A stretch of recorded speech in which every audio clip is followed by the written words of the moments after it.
Online portal of Ayodhya education. इस पे हम लोग पॉलिटेक्निक थर्ड सेमेस्टर में पूछे जाने वाली मैथ थर्ड के बारे में आपको बताएंगे और उसके बारे में डिस्कस करेंगे। सबसे पहले ये अप्लाइड मैथ थर्ड जो आपके पॉलिटेक्निक सेमेस्टर थर्ड में आता है। मैक्सिमम मार्क्स इसमें 50 मार्क्स का होता है और ये आपके बीटेक एग्जाम में भी पूछा जाता है और कंपटीशन एग्जाम में जो होता है उसमें भी पूछा जाता है। तो उस पर्पज से क्या हो जाती है, इंपॉर्टेंट हो जाती है। तो इसमें ये मैक्सिमम मार्क्स का डिप्लोमा में पूछा जाता है 50 मार्क्स का। तो इसमें सिविल ब्रांच को छोड़कर बाकी सभी ब्रांचों में ये क्या होती है, ये सब्जेक्ट कंपल्सरी होता है। और इसके लिए हम इसमें पहले ये जानेंगे कि इसमें क्या क्या सिलेबस है। तो यहां पर मैं लिख रहा हूं पहले सिलेबस क्या क्या है। ये हमारा सिलेबस है जो 50 मार्क्स का पूछा जाता है। इसमें पहला टॉपिक आपका आता है मैट्रिक्स। पहला आपका होता है आपव्यू, इसको कहते हैं आपव्यू। दूसरा आपका होता है साधारण अवकल समीकरण, ऑर्डिनरी डिफरेंशियल इक्वेशन, इसको कहते हैं साधारण अवकल समीकरण। थर्ड आपका होता है डिफरेंशियल मैथ। ये आपका डिफरेंशियल मैथ होता है जिसको कहते हैं अवकल गणित। ये आपका अवकल गणित है। चौथा आपका होता है इंटीग्रल मैथ,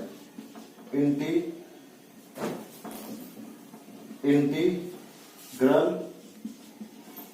मैथ, जिसको कहते हैं समाकलन गणित।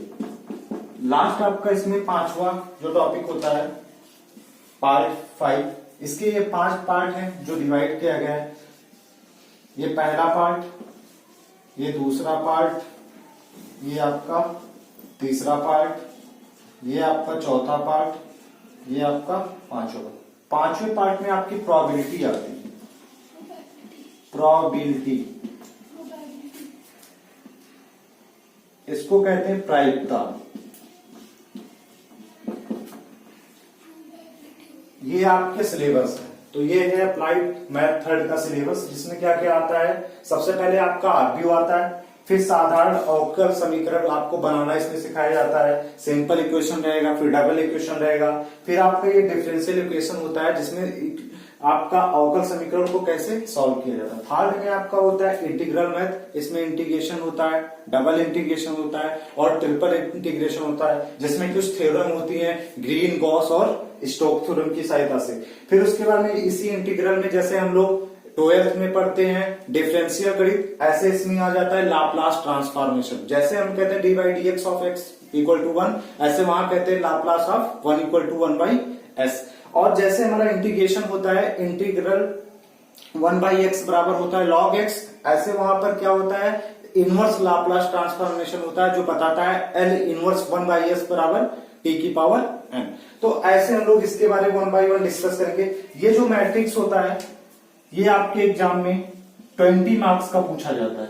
20 मार्क्स एबव भी हो सकता है 20 मार्क्स, और ये आपका अदर बीटेक एग्जाम में भी आता है। उसके बाद में ऑर्डिनरी इक्वेशन में आपका पूछा जाता है, ये आपका आता है लगभग 5 मार्क्स का,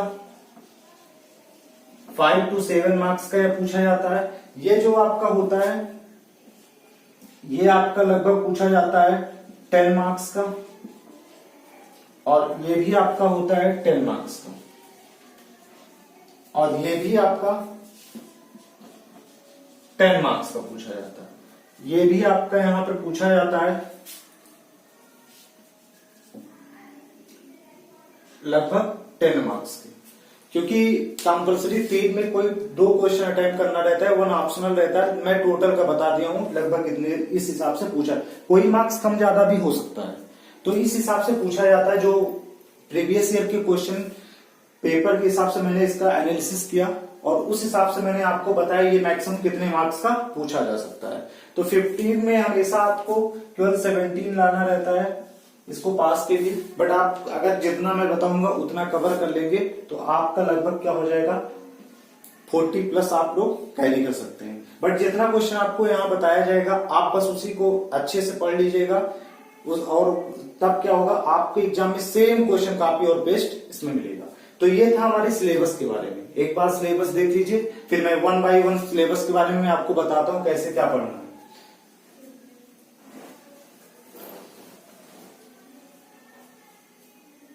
ठीक है गाइस, आप लोग अब स्टूडेंट इसको नोट कर डालिए। ये आपका सिलेबस था। किसी भी सब्जेक्ट को पढ़ने से पहले सबसे पहले ये जानना चाहिए हमारे सिलेबस में होता क्या है। तो सबसे पहले मैं यहाँ पर आपके मैक्सिमम मार्क्स मैट्रिक्स आता है, तो मैं मैट्रिक्स में आपको बताऊंगा कि कैसे क्या सॉल्व करना है मैट्रिक्स में, उसके बारे में आपको बताते हैं। तो एक बार आप लोग इसको नोट कर डालिएगा, पॉज करके मैं क्लियर कर रहा हूं इसको।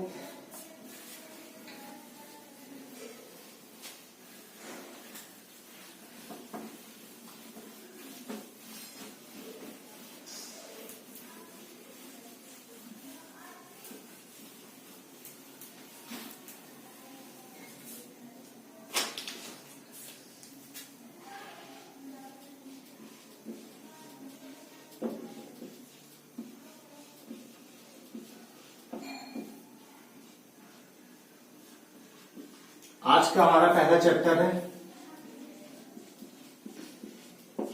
मैट्रिक्स।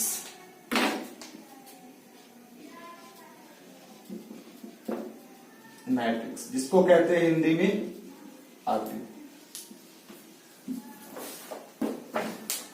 आरबी होता क्या है, सबसे पहले हम लोग ये सीखते हैं आरबी क्या है। एम एन संख्याओं के समूह को यदि आयताकार सारणी में इस प्रकार व्यवस्थित कर दिया जाए जिसमें m पंक्तियां हों और n स्तंभ हो तो प्राप्त लंबी सारणी को आव्यूह कहते हैं।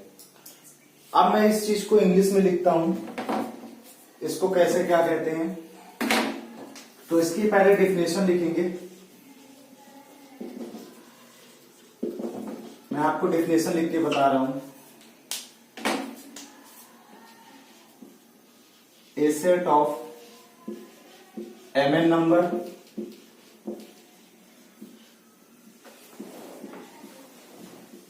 arranged in the form of rectangular array which contains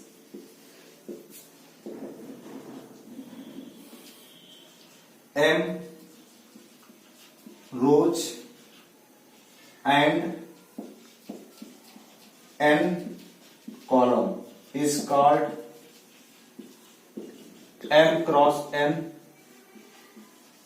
order matrix. ये है, इसी डिफिनेशन को मैं आपको हिंदी में लिख के बता रहा हूं। ये आपका हिंदी में बताएंगे इसको क्या कहते हैं।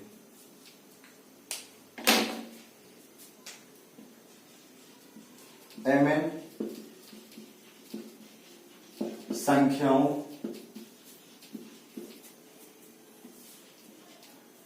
के समूह को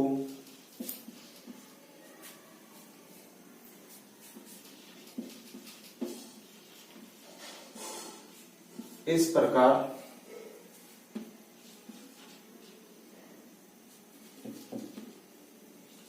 एक आयताकार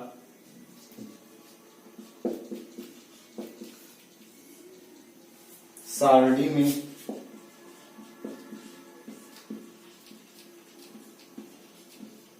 इस प्रकार व्यवस्थित करते हैं जिसमें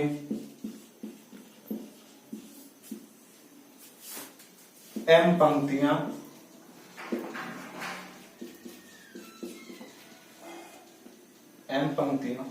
तथा n स्तंभ हो तो प्राप्त सारणी को m क्रॉस n क्रम का आव्यूह कहते हैं। आव्यूह कहते हैं। सबसे पहले ये हमारे सारणी को m क्रॉस n क्रम का आव्यूह कहते हैं। तो ये हमारा हो गया मैट्रिक्स। सबसे पहले हमने तो ये हमारा पहले हमने ये सीखा कि आव्यूह किसे कहते हैं। तो mn संख्याओं के समूह को इस प्रकार एक आयताकार सरणी में इस प्रकार व्यवस्थित करते हैं कि जिसमें m पंक्तियां तथा n स्तंभ हो तो प्राप्त सारणी को m क्रॉस n क्रम का आव्यूह कहते हैं। इसी को कहते हैं a set of mn number arranged in the form of rectangular array which contains m row and n column is called m cross n matrix। इसको एक नोट कर लीजिए, मैं रफ करता हूं उसके बाद।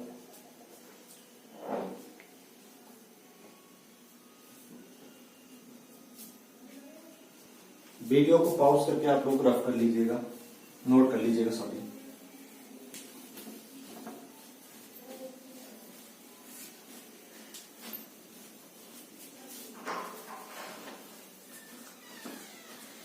अब मैं आपको एक मैट्रिक्स को कैसे रिप्रेजेंटेशन करते हैं उसके बारे में बताएंगे।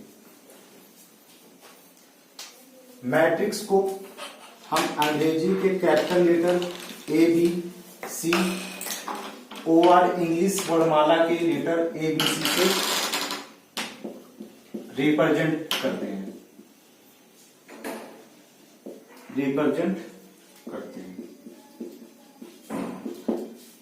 इसको हम बड़े ब्रैकेट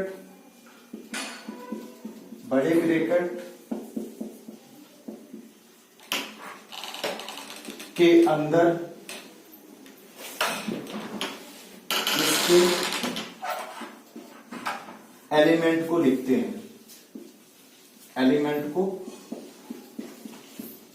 हैं। तो मैंने माना सपोज दैट ये एक मैट्रिक्स है, let us suppose A matrix A. इसमें मैंने माना कि एलिमेंट है, मान लो पहला element A11 A12 A13 and so on A1 again second row A21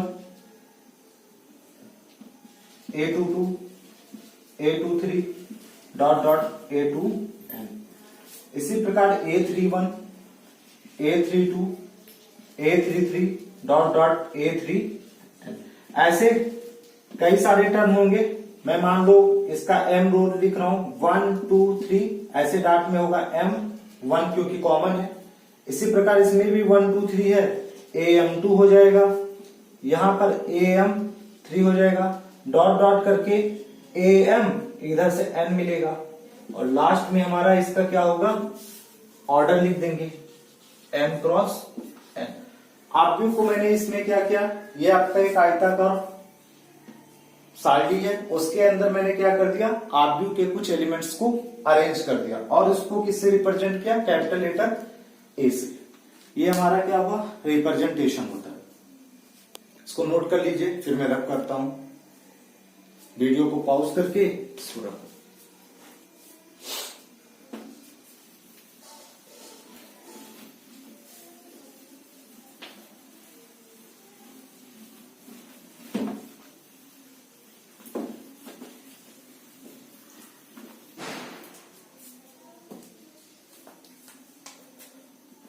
अब ये हमारा कि इसका स्मॉल नोटेशन होता है, ए बराबर स्मॉल में लिखते हैं ए आई जे और ये इसका ऑर्डर होता है।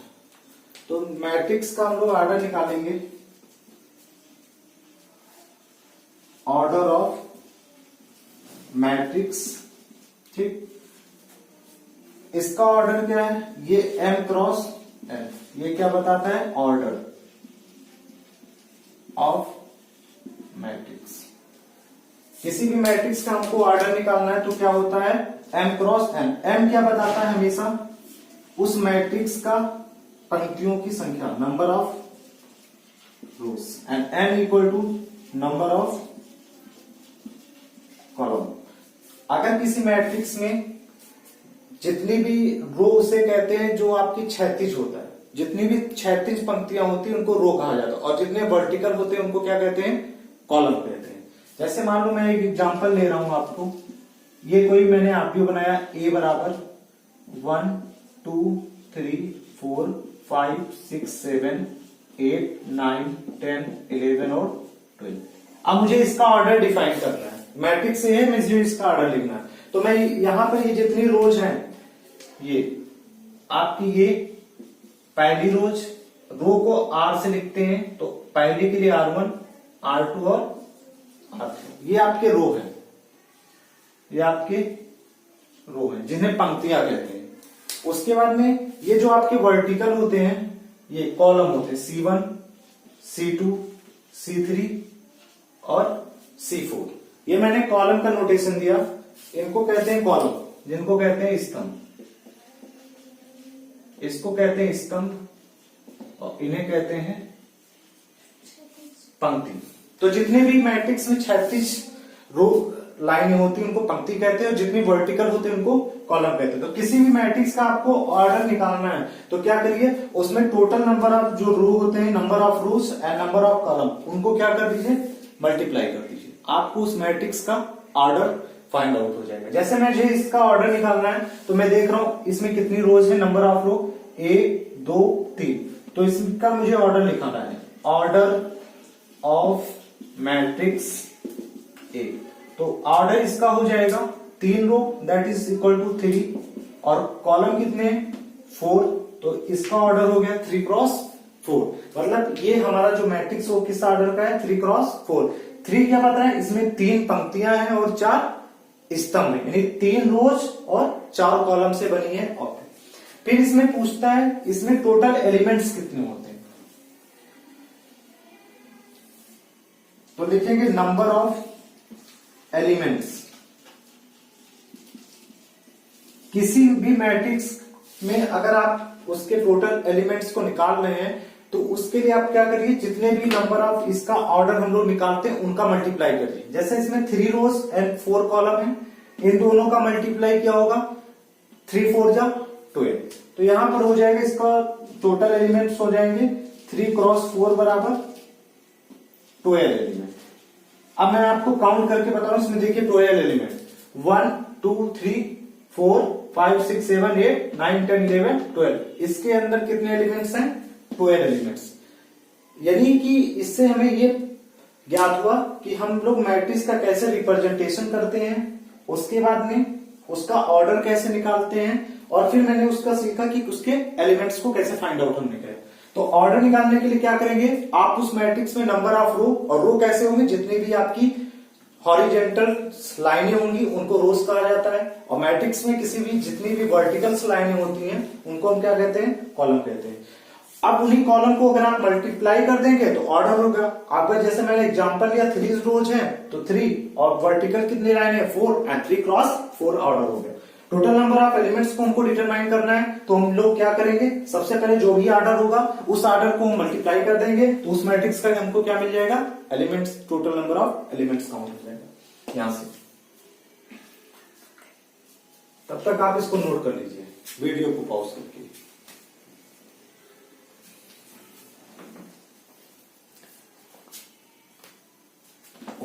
अब मैं इस पे कुछ सवाल, इसके टाइप पढ़ाता हूं कि टाइप क्या होते हैं।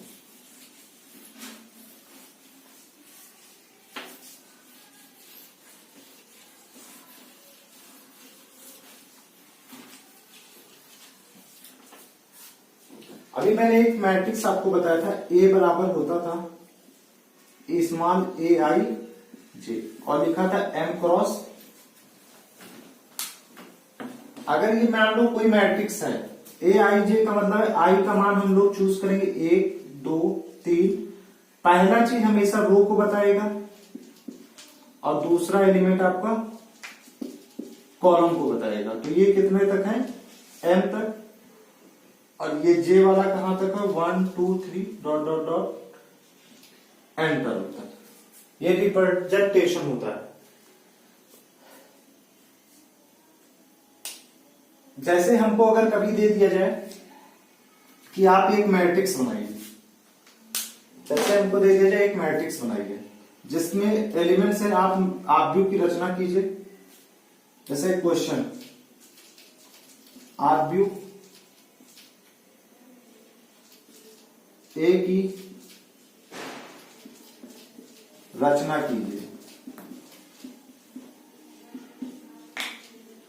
जिसके तत्व इस प्रकार से हैं, इस प्रकार से। मैं यहां से ए बराबर मान रहा हूं, ए इक्वल टू ए आई जे,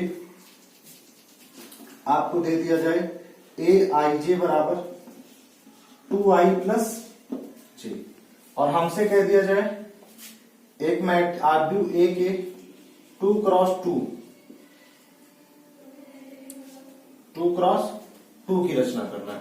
तो हमको क्या करना है, पहले 2 क्रॉस 2 के लिए क्या लिखेंगे, इसका मतलब ये क्या है, 2 क्रॉस 2 ऑर्डर का हमको मैट्रिक्स बनाना है, मैट्रिक्स बनाना है। तो उसके लिए हम लोग क्या करेंगे, एक मैट्रिक्स मानेंगे ए बराबर 2 क्रॉस 2 मतलब 2 रो, इसमें रो कितना है 2 और कॉलम कितना है 2, टोटल एलिमेंट 2 2 जा 4। पहले ये निकालेंगे ऑर्डर, मतलब 2 रो होंगी और 2 कॉलम, टोटल एलिमेंट 4। तो 4 को एक ब्रैकेट हमने ये मैट्रिक्स मान लिया, इसमें इसके एलिमेंट को लिखा A11 A12 A21 A22, और इसका ऑर्डर हो गया 2 क्रॉस 2। अब इसको इक्वेशन नंबर 1 कह देंगे।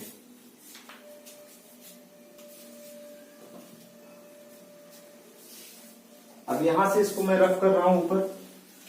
अब यहां से इसमें जो भी एलिमेंट है उसको फाइंड आउट करेंगे। यहां पे हमको दिया गया है ए आई जे बराबर 2i प्लस जे। मुझे निकालना क्या है, A11 निकालना है।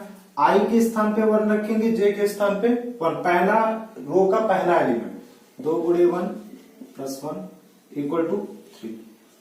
A12 निकालेंगे, आई के स्थान पे 1, जे के स्थान पे 2 प्लस 2, ये हो जाएगा हमारा 4।